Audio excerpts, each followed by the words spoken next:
예, 오늘 하나님의 말씀은 로마서 2장에 있는 말씀 같이 보시겠습니다. 로마서 2장 17절부터 29절까지 말씀인데요. 17절부터 24절까지만 우리 한 목소리로 같이 읽도록 하겠습니다. 로마서 2장 17절에서 24절까지만 함께 읽겠습니다.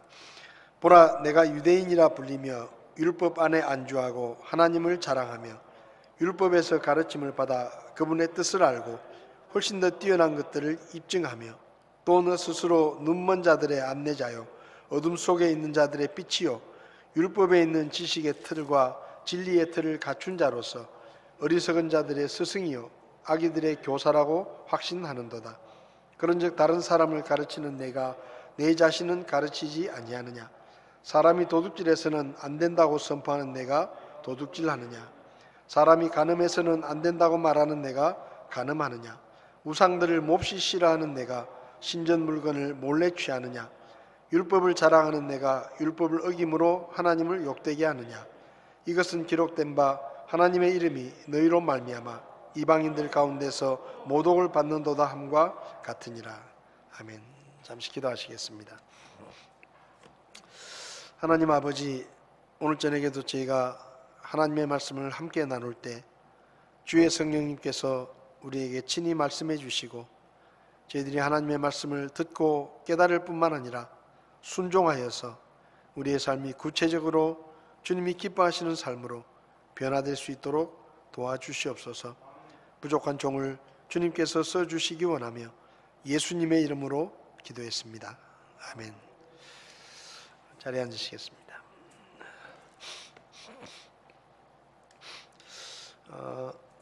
지난 시간에 로마서 2장 12절부터 16절까지 말씀을 가지고 하나님의 심판에 대해서 말씀을 드리면서 하나님이 심판하시지만 모든 사람을 똑같은 기준으로 심판하시는 것이 아니라 율법을 알지 못하는 이방인들은 하나님이 주신 양심의 증언에 따라 심판하시고 율법을 알고 있는 유대인들은 율법을 기준으로 심판하신다, 그런 말씀을 드렸습니다.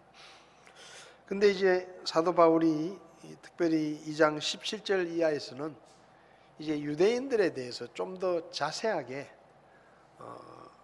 로마 교회 안에 있는 유대인 성도들에게 특별히 그들의 삶의 당부와 또 그들의 삶의 잘못된 부분들을 지적하는 그런 내용이 기록되어 있습니다. 이 17절부터 29절 사이에서는 당시 유대인들이 어떤 생각을 가지고 또 어떤 삶을 살고 있었는지, 또 그들의 잘못된 생각들은 무엇인지, 이런 것들을 지적을 하고 있는데요. 당시의 유대인들은 오늘 본문을 보면 자기들이 모세의 율법을 잘 알고 있다는 이유로 우리는 다른 사람들보다 하나님과 더 친하다, 이런 생각을 가지고 있었습니다. 그러니까 우리가 율법을 가지고 있기 때문에 율법을 알지 못하는 이방인들보다는 훨씬 우리가 하나님을 잘 알고 하나님과 아주 친밀하기 때문에 뭔가 하나님께서 우리를 심판하실 때는 친하니까 좀 잘 봐주실 것이다, 이런 생각들을 가지고 있었습니다. 17절을 보면 보라, 내가 유대인이라 불리며 율법 안에 안주하고 하나님을 자랑한다, 이렇게 말씀합니다. 그러니까 자기들이 율법을 알고 있는 것을 굉장히 자부심을 가지고 이방인들에게 자랑을 하고, 그리고 우리는 율법을 알기 때문에 너희들보다는 우리가 하나님을 훨씬 더 잘 알고 그리고 하나님과 더 가깝다. 그래서 우리는 심판을 받을 때 너희들하고는 좀 다른 특별한 혜택을 입을 것이다, 그렇게 생각을 하고 있었습니다. 한마디로 말하면 율법을 알고 있다는 것 때문에 스스로 자만에 빠진 것이죠. 우리는 너희들보다 낫다, 이방인들보다 우리가 훨씬 더 거룩하다, 우리가 훨씬 더 하나님과 가까이 하고 하나님과 친밀하다. 그리고 그것들을 굉장히 자랑스럽게 생각을 했습니다. 그리고 율법을 가지고 이방 민족들을 판단하고 심판하고 정죄하고 율법을 알지 못하는 것을 무시하고 또 멸시하는 그런 모습들을 보였습니다.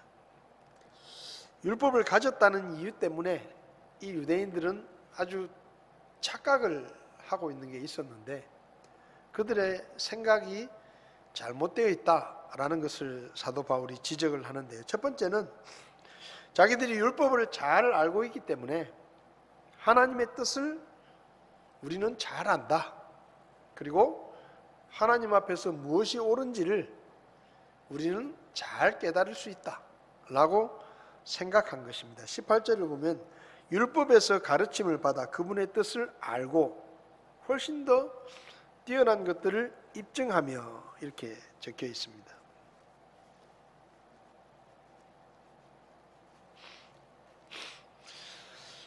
어릴 때부터 율법을 배우고 하나님의 말씀을 우리는 잘 알기 때문에 너희들은 하나님의 뜻을 알지 못하지만 우리는 하나님의 뜻이 무엇인지 금방 알 수 있다. 그리고 하나님 앞에서 무엇이 옳은지 잘못된 것인지를 우리는 잘 안다. 그렇게 생각했습니다. 실제로 유대인들은 어릴 때부터 율법을 배웁니다. 어린아이가 태어나면 아이를 목욕시킬 때는 전통적으로 내려오는 기도문을 목욕시키면서 읽어줍니다.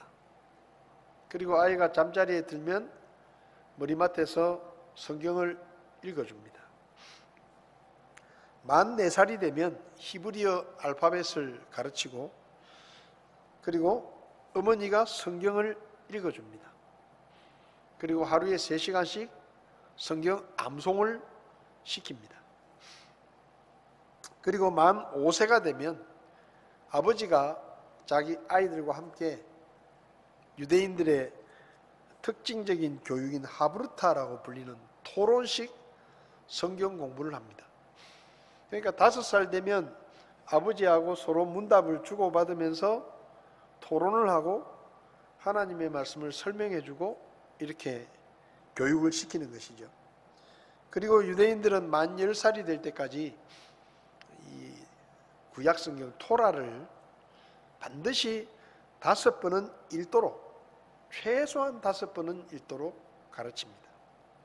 그리고 만 10세가 되면 토라를 다 이제 공부한 다음에 미시나라고 하는 유대인들의 전통적인 가르침을 공부를 하고 13세가 되면 계명의 아들이라 불리는 성인식을 하고 그때부터 이제 율법을 지킬 의무를 갖게 됩니다. 그러니까 어릴 때부터 율법을 배우고 외우고 공부하고 아버지와 어머니와 함께 하나님의 말씀을 나누고 이런 과정을 거치면서 상당한 율법에 대한 지식들을 갖게 되는 것이죠. 그러니까 유대인들은 이렇게 생각하는 거예요.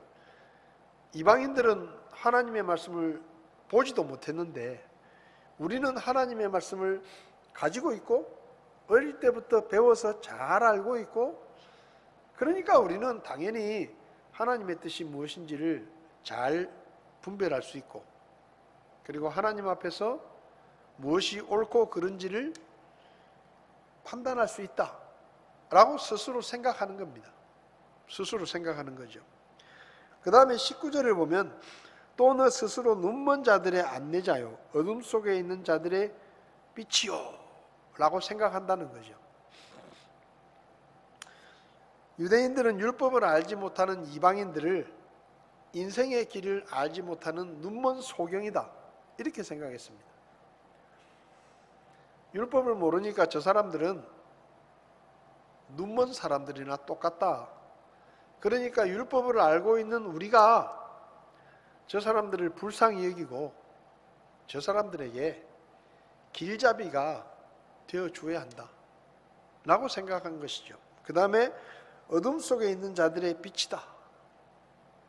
유대인들은 자기들은 율법을 가지고 있기 때문에 인생의 길을 잘 분별할 수 있는 그런 지혜를 가지고 있고, 또 어두운 세상 속에서 율법이 없는 사람들은 어둠 속에서 방황하고 헤매고 살지만 우리는 빛을 가지고 있기 때문에 어둠 속에서도 올바른 삶을 살 수 있다, 이렇게 생각했습니다. 그러니까 율법을 가지고 있다는 그 자부심과 또 그 오만함 때문에 다른 사람들을 무시하고 율법이 없는 사람들을 아주 어둠 속에서 헤매는 그런 어리석은 삶을 사는 사람들로 생각했습니다. 그리고 20절을 보면 율법에 있는 지식의 틀과 진리의 틀을 갖춘 자로서 어리석은 자들의 스승이요 악인들의 교사라고 확신하는도다. 이 말은 뭔가 하면 유대인들은 율법을 잘 알고 있었기 때문에 우리는 삶의 지혜와 인생을 살아가는 데 필요한 지식들을 통달했다. 우리는 잘 알고 있다. 그렇게 생각하면서 율법을 알지 못하는 어리석은 사람들을 우리가 가르쳐 줘야 된다. 그러니까 스스로 자기들이 선생이라고 생각하는 거예요. 저 사람들은 율법을 모르니까 마땅히 우리가 저 사람들을 가르쳐야 된다. 그리고 그들보다 우리가 우월하고 뭔가를 가르쳐 줄 수 있는 선생이라고 생각을 했습니다. 그러니까 율법을 모르면 어리석은 자고, 우리는 아니까 우리는 지혜로운 자고, 저들은 어린아이 같고 우리는 선생이고, 그래서 자기들에 대한 아주 유대인 이 민족에 대한 우월의식을 가지고 교만을 품고 있었습니다. 그런데 성경을 보면 사도 바울이 이 말씀들을 쭉 이야기를 하면서 19절에 재미있는 말씀을 합니다. 또 너 스스로 눈먼 자들의 안내자요 어둠 속에 있는 자들의 빛이라 생각한다 그랬죠.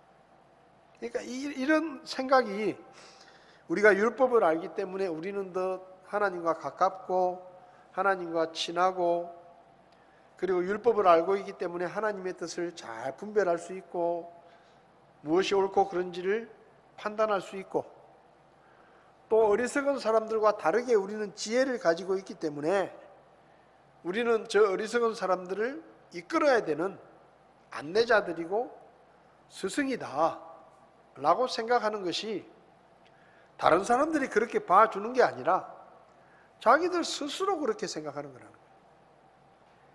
여기 19절에 했잖아요. 또 너 스스로 눈먼 자들의 안내자요 어둠 속에 있는 자들의 빛이다.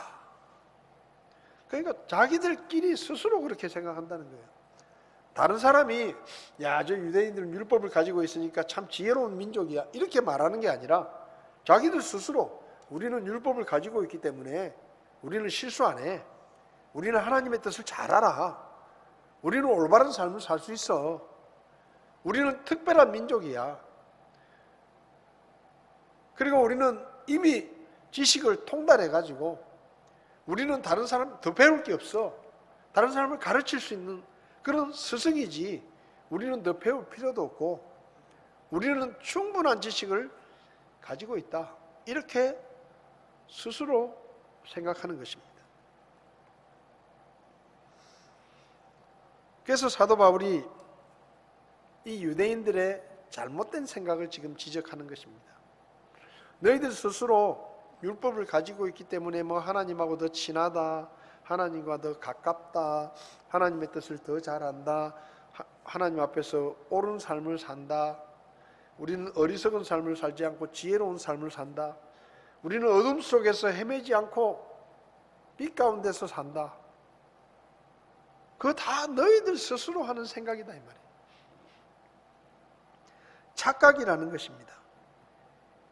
실제로 예루살렘 성전에 가면 여러 개의 담이 이렇게 쳐져 있는데, 그 예루살렘 성전으로 딱 들어가면 제일 먼저 이방인의 뜰이 있습니다. 이방인의 뜰. 그러니까 유대인이 아닌 이방인들은 성전에 갈 수는 있어요. 갈 수는 있는데 제일 바깥에 있는 이방인의 뜰까지는 출입이 허락되지만 더 이상은 들어갈 수 없습니다. 그리고 담을 딱 막아놓고 못 들어가게 돼 있어요. 그 안에 있는 여자의 뜰, 또 제사장들이 들어가는 제사장의 뜰, 이런 뜰에는 못 들어가고 그냥 이방인들의 뜰까지만 들어오는 겁니다. 그런데 이방인들의 뜰에서 이제 더 안으로 들어가는 그 출입구에 경고 문자가 적혀 있는데 이렇게 적혀 있습니다. 이방인은 더 이상 더 들어가면 즉시 죽임을 당한다. 그러니까 들어가지 마라. 이렇게 딱 적혀 있어요. 그 유대인들은 마음대로 들어가는데 이방인들은 여기까지만 딱 허락이 되고 더 들어가면 당신들은 죽는다. 그러니까 유대인들은 스스로 생각하기를 우리는 저 율법을 알지 못하는 저 이방인들하고는 근본부터 다르다. 그리고 우리는 저렇게 무식한 사람들이 아니다. 저렇게 어리석은 삶을 살지 않는다. 우리는 하나님을 잘 안다. 그분의 뜻을 우리는 분별할 수 있다. 우리는 하나님의 특별한 선택받은 하나님의 백성이다.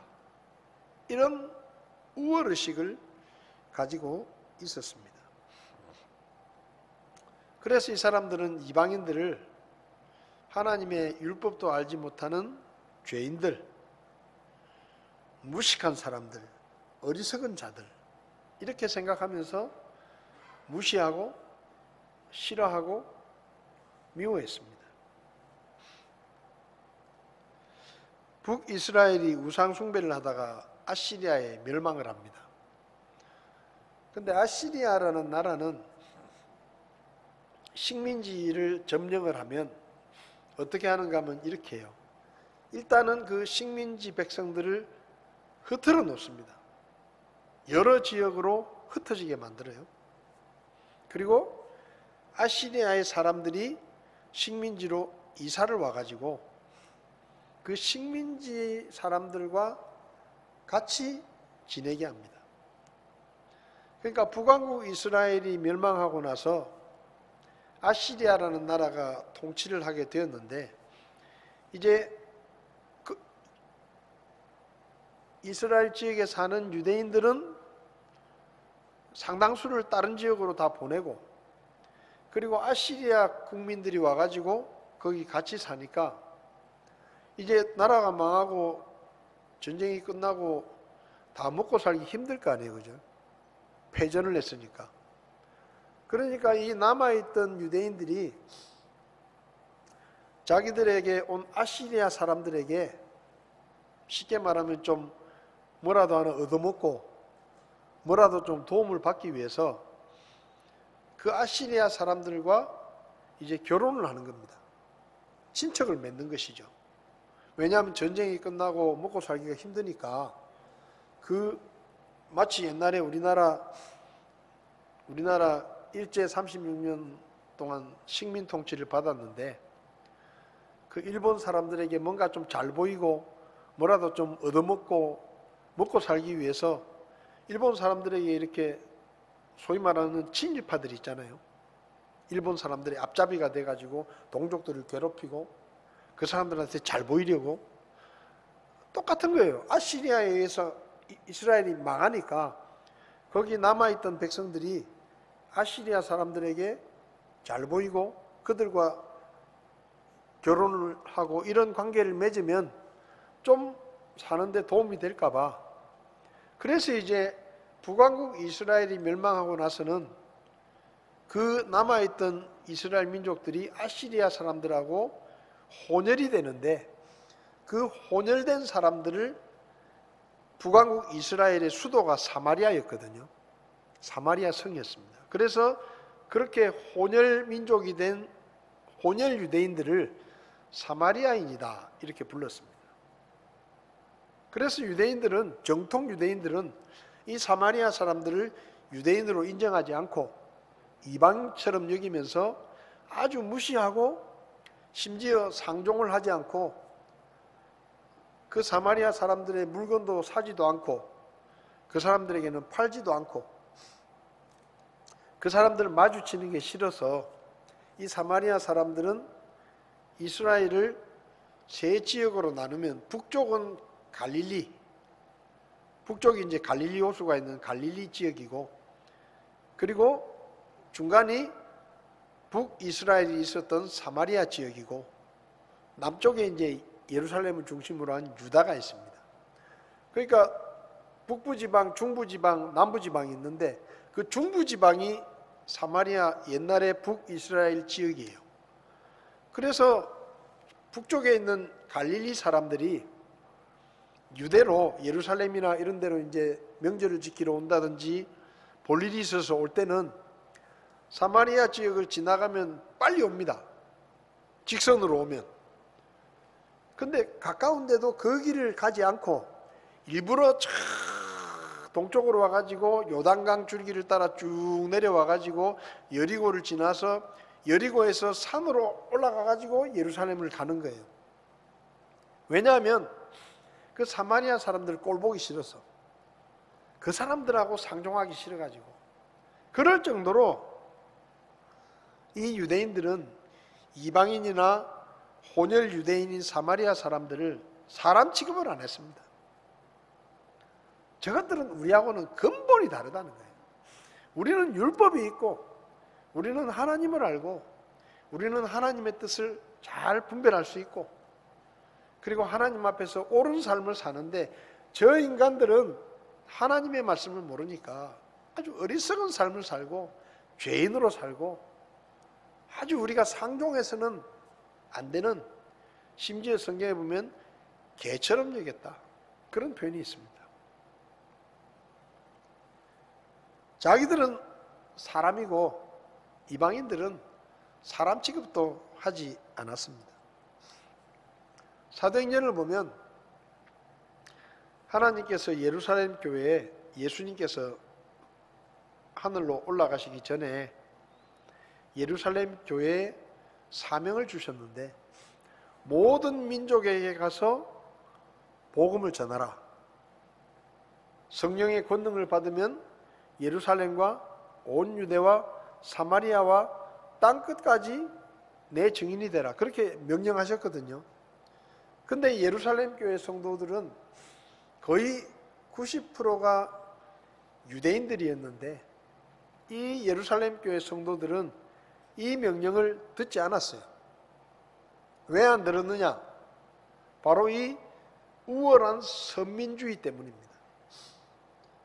하나님의 구원은, 하나님의 은혜는 우리에게만 주어지는 것이지 저 인간 같지도 않은 저 이방인들에게는 복음을 전할 필요도 없고 저 사람들은 구원받지도 못하고 하나님이 버린 백성이다. 그래가지고 하나님께서는 온 유대와 사마리아와 땅끝까지 가서 복음을 전하라고 했는데 유대인들은 유대인들에게만 복음을 전하고 이방인들에게는 전할 생각도 안 하는 거예요. 그래서 하나님께서 어떻게 하셨습니까? 예루살렘 교회를 때리셨어요.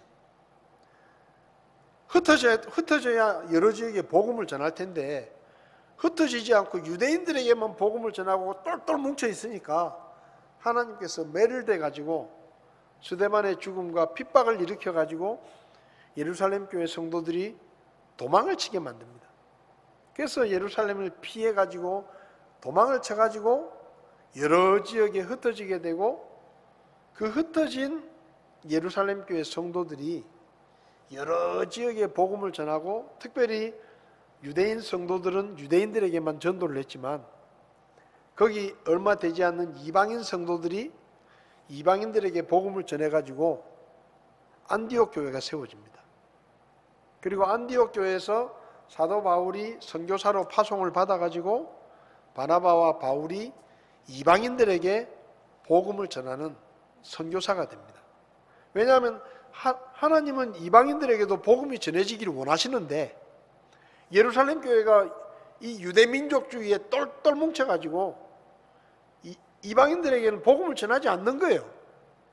유대인들에게만 복음을 전하니까 하나님께서 예루살렘 교회를 때려가지고 성도들이 도망가게 만들고 그 흩어진 성도들이 안디옥 교회를 세우고, 그러니까 하나님께서 예루살렘 교회가 이방인들에게 복음을 전하지 않으니까 사도 바울이라는 사람을 선택을 해가지고 너는 이방인들에게 복음을 전하는 선교사다 하고 특별히 선택을 해가지고 이 사도 바울을 통해서 이방 지역에 복음이 전해지는 겁니다.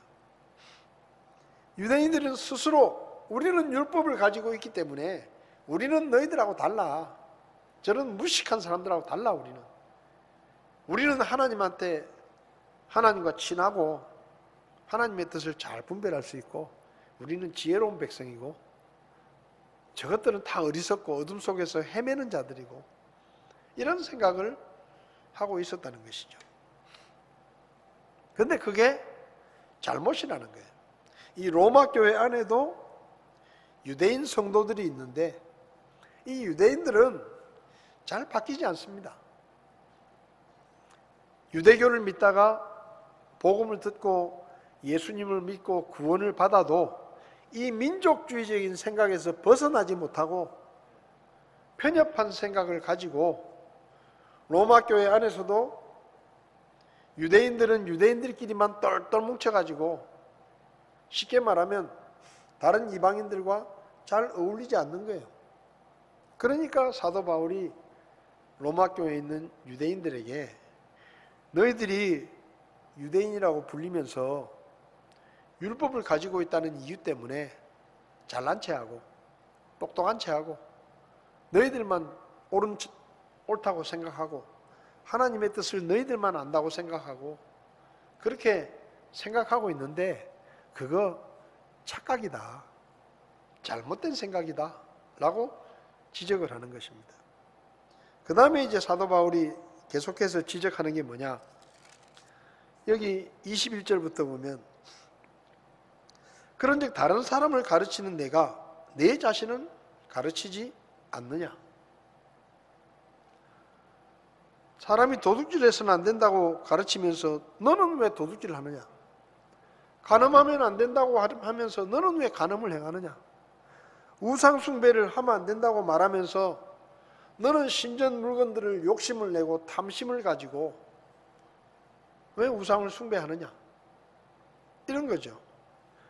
율법을 자랑하는데 네가 율법을 지키지 않으므로 오히려 율법을 모르는 것보다 더 나쁘다 이 말이에요. 율법을 알면서도 행하지 않는 것이 차라리 율법을 모르는 것보다 더 나쁘다. 그래서 너희들이 율법을 안다고 자랑하고 너희들이 하나님의 뜻을 안다고 생각하고 뭐 너희들이 거룩한 백성이라고 생각하고 하나님과 더 가까이 지혜로운 사람들이라고 생각하지만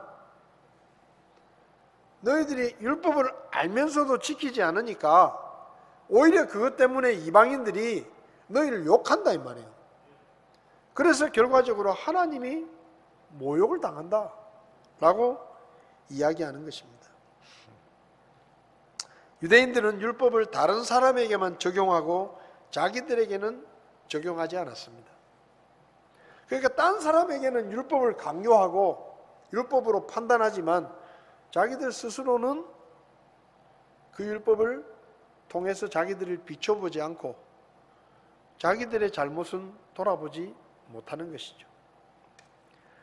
딴 사람에게는 율법을 가르치면서 자기들에게는 율법을 가르치지 않고 그리고 알고 있는 율법도 행하지 않았습니다. 도둑질하지 말라는 율법을 알면서도 도둑질하고 간음하지 말라는 것을 알면서도 간음을 하고 우상 숭배하지 말라는 것을 알면서도 탐욕과 우상 숭배를 행하고 이런 일들을 유대인들이 하고 있는 거예요. 당시 바리새인들과 제사장들이 하는 일도 그런 행동이었습니다. 율법을 남에게 가르치고 율법을 잘 안다고 존경을 받았지만 그들의 삶에는 율법을 지키고 행하는 행함이 없는 것이죠. 율법을 잘 안다고 늘 자랑을 하고 다닙니다. 근데 그 삶이 따르지 않으니까 그 사람들 때문에 오히려 하나님이 욕을 먹는 거예요. 교회도 마찬가지입니다. 교회 다니는 사람들은 우리는 성경을 잘 안다. 우리는 안 믿는 사람보다 더 깨끗하다. 우리는 안 믿는 사람들보다 더 거룩하다. 그렇게 생각합니다. 하나님의 말씀으로 믿지 않는 사람들의 잘못을 지적하고 정죄하고 비판합니다. 그리고 우리는 하나님의 말씀을 잘 안다고 이야기합니다. 우리는 예배 때마다 예배를 드리고 매일마다 성경을 읽고 기도하고 하나님과 가까이 지내는 우리는 하나님의 백성이다. 그렇게 이야기를 해요. 근데 교회가 욕을 먹어요. 여러분, 교회가 믿지 않는 사람들 때문에 욕 먹는 게 아닙니다.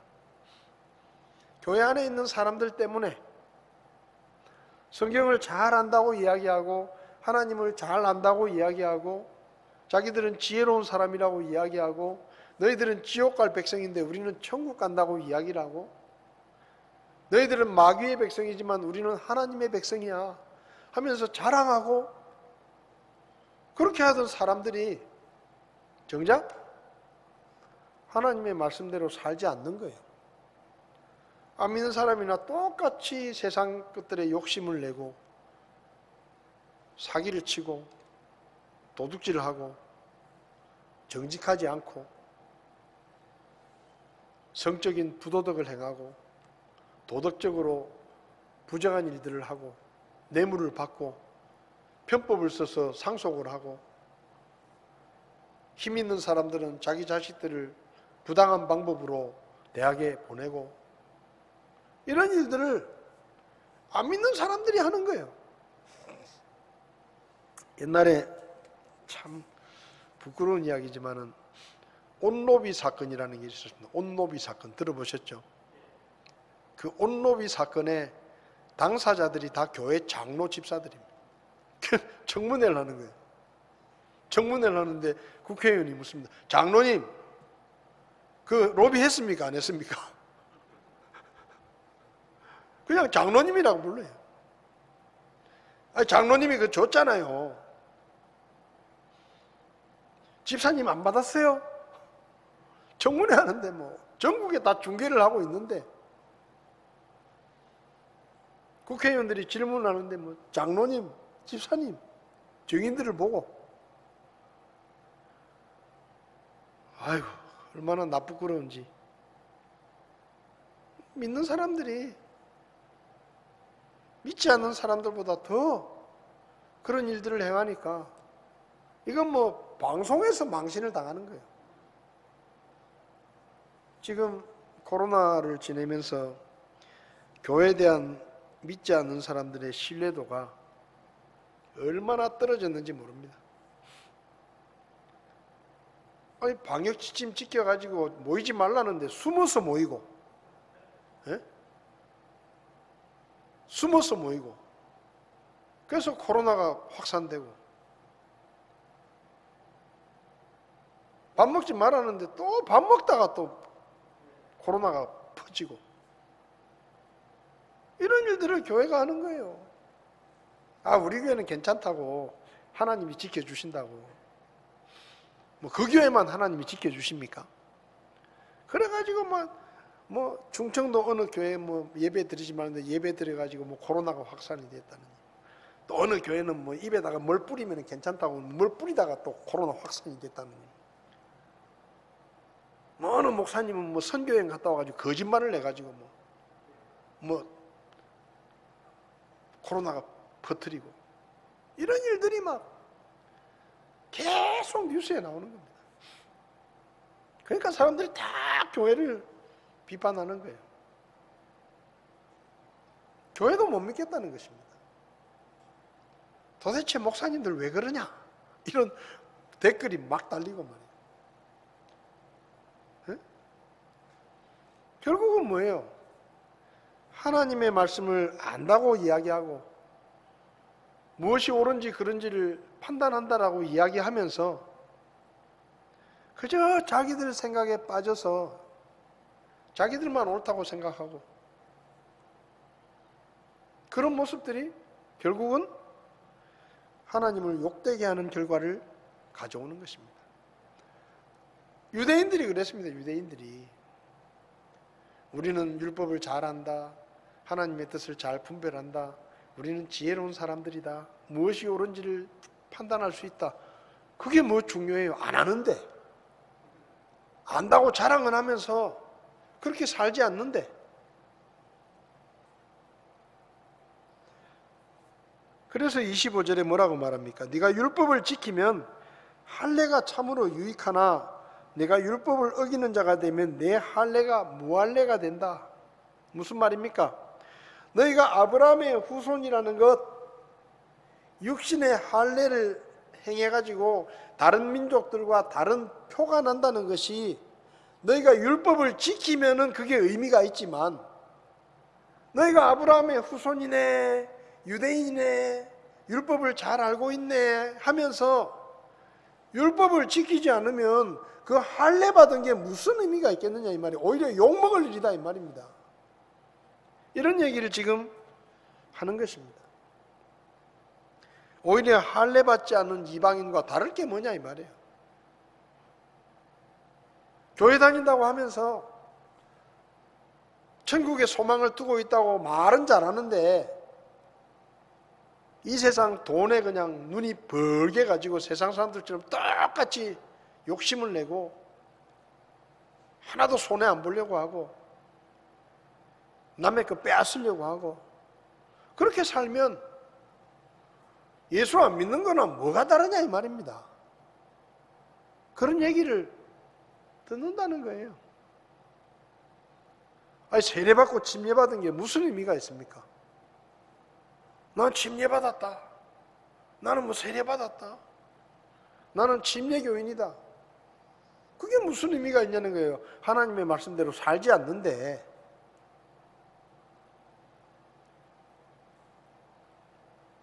그래서 지금 사도 바울이 책망을 하는 겁니다.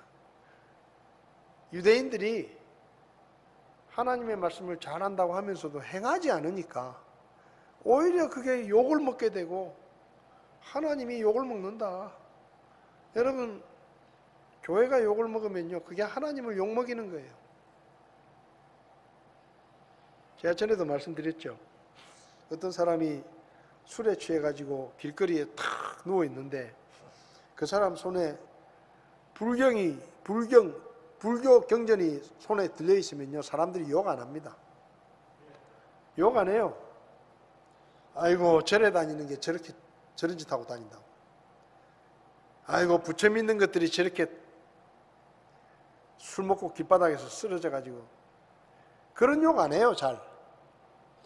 근데 그렇게 그냥 술 취해가지고 쓰러지는 사람 손에 성경책을 딱 들고 있으면 오만 사람들이 지나가면서 다 교회 욕을 합니다. 그게 왜 그런지 아세요? 구원받은 성도를 예수님께서 뭐라고 하셨느냐? 너희는 세상의 빛과 소금이다 그랬습니다.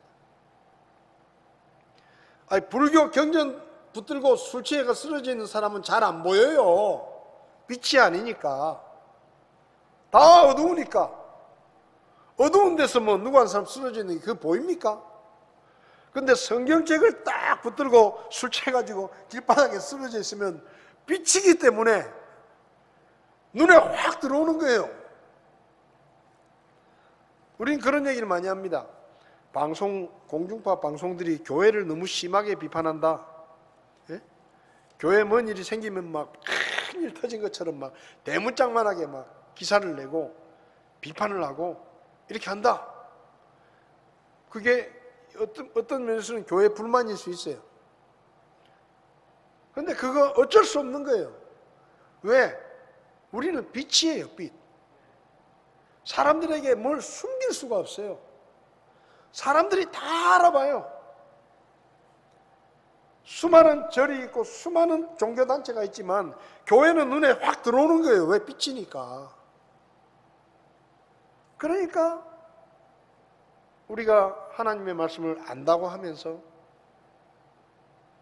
말씀대로 살지 않으면 세상 사람들이 어떻게 우리를 알아보는지 알아보고 우리를 비난하고 그리고 하나님까지 싸잡아서 욕을 하는 겁니다.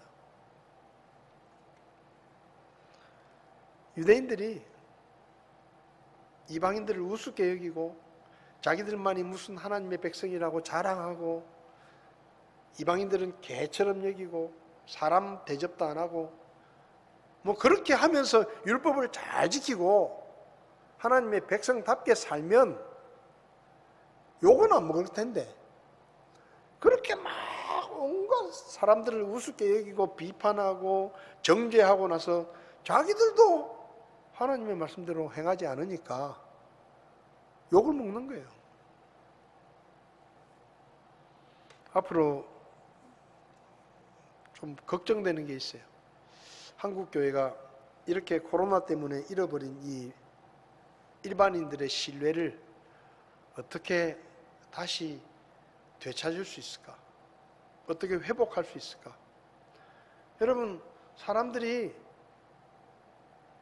이렇게 말하는 거예요. 예수는 좋은데 교회는 싫다. 예수님의 가르침은 좋은데 교인들이 말하는 건 꼴보기 싫다. 예수님은 존경하는데 목사님들은 믿음이 안 간다. 지금 그렇게 말을 하는 거예요. 그러면 그들에게 교회가 전하는 복음이 들리겠습니까? 교회가 복음을 전하면 그들이 관심을 갖겠어요? 이렇게 말하겠죠. 너나 잘하세요. 너나 잘하세요. 앞으로 정말 그게 염려가 돼요.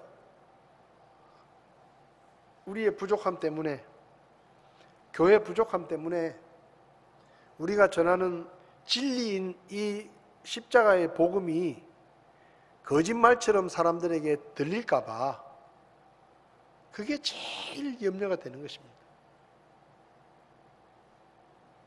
유대인들이 그렇게 했다 이 말이에요. 그래서 26절부터 보면 무할례자가 율법의 의를 지키면 그의 무할례를 할례로 여겨야 하지 않겠느냐. 이게 무슨 말인가 하면 율법이 없는 이방인들이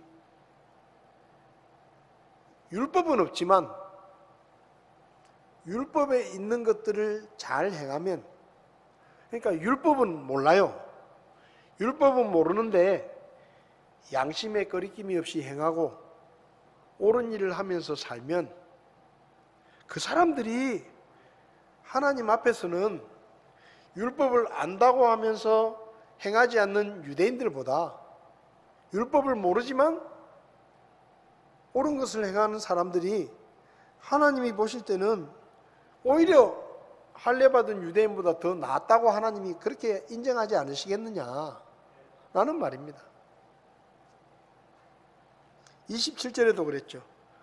또한 본래 무할례자가 율법을 이행하면 글자와 할례를 통해 율법을 범하는 너를 판단하지 아니하겠느냐. 이게 무슨 말인가 하면 너희들이 율법을 안다고 하면서 행하지 않으면 율법을 모르는 이방인들이 오히려 너희들을 판단하고 너희들을 비난할 것이다 이 말이에요. 그러니까 구원받은 성도가 율법을 가진 사람들이 세상의 판단의 기준이 되고 판단 기준을 제시해 줘야 되는데 그 율법을 아는 사람들이 율법대로 안 하니까 오히려 안 믿는 사람들이 기준을 제시하면서 왜 너희들은 이렇게 살지 않냐라고 비판한다 이 말입니다. 교회도 그렇지 않습니까? 세상 사람들이 교회를 향해서 뭐라고 말합니까? 너희들은 하나님의 말씀을 안다며. 너희들은 천국 간다며. 근데 왜 천국에 소망을 두지 않고 자꾸 이 땅에 소망을 두고 돈 버는데 그렇게 정신 팔려 있고 세상의 것들을 더 얻으려고 혈안이 돼 있고, 응? 안 믿는 사람하고 똑같이 사느냐 이 말이에요. 너희들은 좀 우리하고 달라야 되지 않겠냐. 세상 사람들이 그렇게 말하는 거예요.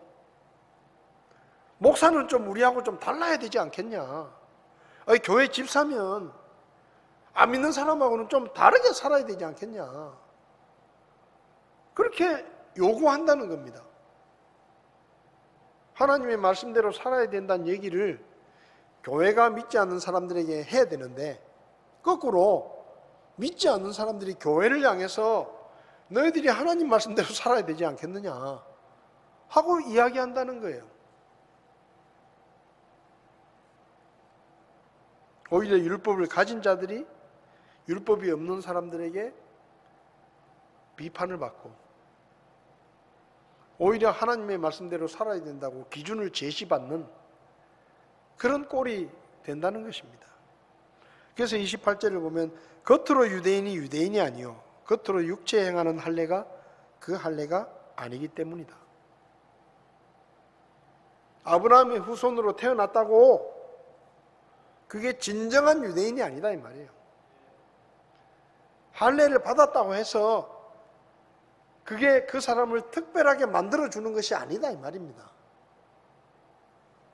교회 다닌다고 해서 그게 뭐 특별한 게 아니라는 얘기예요. 29절을 보면 오직 속으로 유대인이 유대인이요 할례는 글자 안에 있지 아니하고 영 안에 있는 마음의 할례다. 이런 사람에 대한 칭찬은 사람들에게서 나지 아니하고 하나님에게서 나느니라. 그러니까 껍데기만 유대인이 진짜 유대인이 아니고 마음의 할례를 받은 변화된 삶을 사는 세상 사람들과 다른 율법을 지키며 하나님의 말씀에 따라 순종하며 사는 그 사람이 진짜 하나님의 백성이고, 그게 바로 진정한 의미의 할례다 이 말입니다. 마태복음 12장을 보면 예수님께서 사람들에게 말씀을 전하실 때 예수님의 어머니와 형제들이 예수님을 만나러 왔습니다. 그래서 밖에 기다리고 있는 거예요. 그래서 어떤 사람이 그걸 보고 예수님에게 이야기를 합니다. 예수님, 밖에 지금 예수님의 어머니와 형제들이 밖에 와서 지금 기다리고 있습니다. 그렇게 얘기를 했거든요. 그때 예수님이 뭐라고 하셨느냐? 마태복음 12장 48절을 보면 그분께서 자기에게 말한 사람에게 응답하여 이르시되 누가 내 어머니냐? 누가 내 형제들이냐? 하시고 손을 내밀어 자기 제자들을 가리키며 이르시되 내 어머니와 내 형제들을 보라.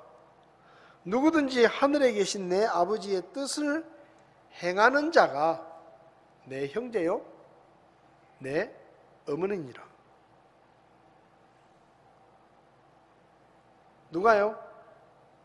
내 육신의 어머니가 내 육신의 형제들, 그런 관계가 아니라 하나님의 뜻을 행하는 자가 그 사람이 진짜 내 형제고 내 자매고 내 어머니다. 행함이 중요하다는 겁니다.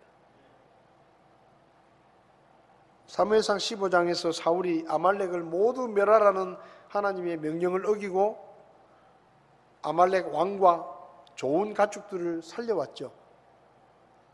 그때 사무엘을 통해서 하나님이 뭐라고 말씀하십니까? 왕이시여, 하나님이 하나님의 말씀에 순종하는 것보다 이 재물들을 더 기뻐하시겠습니까? 왕이 잘못 생각한 겁니다. 하나님이 정말로 우리에게 원하시는 것은 그분의 말씀에 순종하는 겁니다. 여러분, 우리는 성경을 잘 압니다. 하나님의 말씀을 배우고 예배 때마다 듣고 공부하고 365일 말씀과 함께 하면서 성경을 많이 알게 되었습니다. 아는 게 중요한 게 아니에요. 정말로 그 말씀대로 우리가 살려고 애를 쓰고 있느냐? 삶에 실천하고 있느냐? 믿지 않는 사람들과 좀 다른 삶을 살아가고 있느냐? 믿지 않는 사람들이 우리를 바라보면서 야, 저 사람들은 정말로 하나님의 말씀대로 살려고 애쓰는 사람들이다. 저 사람들은 정말 하나님의 백성이다. 저 교회는 정말로 하나님의 교회다. 내가 알고 있는 교회 다니는 사람들 많은데 대구 성서 침례교회 성도들은 정말로 말씀대로 살려고 애를 쓰고 저 교회는 진짜 믿을 만한 하나님의 교회다 라고 우리가 인정받고 있느냐 하는 것입니다. 여러분, 우리의 겉모습이 우리가 하나님의 백성인 것을 보여주는 것이 아니라 우리의 속 사람과 우리의 살아가는 삶의 모습이 하나님의 백성다울 때 우리를 통해 하나님의 영광을 받으시고 우리가 하나님께 쓰임받는 삶을 살게 될 것입니다. 저와 여러분들이 하나님의 말씀에 순종하는 삶을 살기를 바랍니다. 기도하시겠습니다. 하나님 아버지, 우리가 하나님의 말씀을 듣고 배우고 많이 알고 있는데 우리가 정말로 하나님의 말씀에 순종하고 있는지, 하나님의 말씀대로 생각하고 살아가고 있는지 우리 자신을 돌아보게 하시고 우리가 하나님의 백성답게, 하나님의 자녀답게 하나님의 말씀에 순종하며 살아갈 수 있도록 저희를 도와주시옵소서. 우리가 아는 것에서 그치지 않게 하시고 주의 말씀에 순종함으로 하나님께 영광을 돌리는 하나님의 자녀들이 다 되게 도와주시옵소서. 오늘도 귀한 말씀 주심을 감사드리며 예수님의 이름으로 기도했습니다. 아멘. 예배를 마치겠습니다.